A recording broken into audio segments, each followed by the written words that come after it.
Bet mano kelionė iki Panevėžio nebuvo tokia jau nesaugi tik tai dėl to, kad man yra tiesiog nulūžęs stabilizatorius nuo rūdžių, o dėl to, kad ryjo labai stipriai lietus.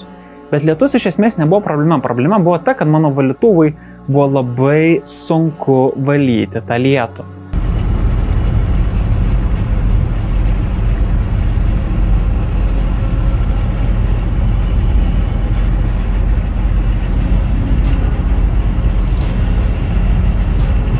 Man atrodo, pravaisom valytuvą, kad paleidžiu.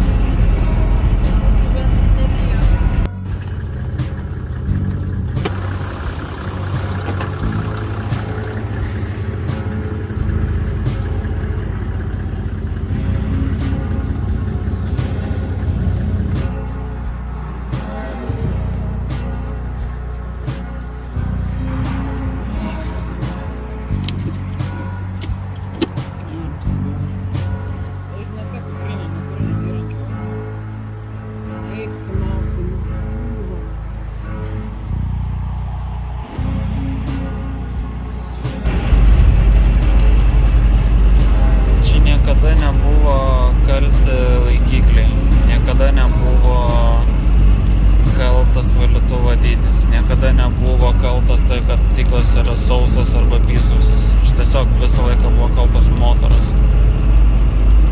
kurio keitimo aš ignoravau ir jis literaliai užsidūmijo ir realiai užsidegė turbūt.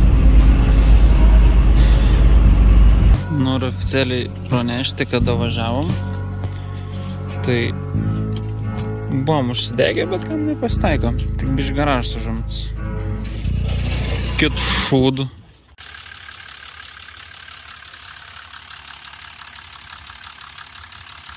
Nu tikrai idealu dabar, tikrai.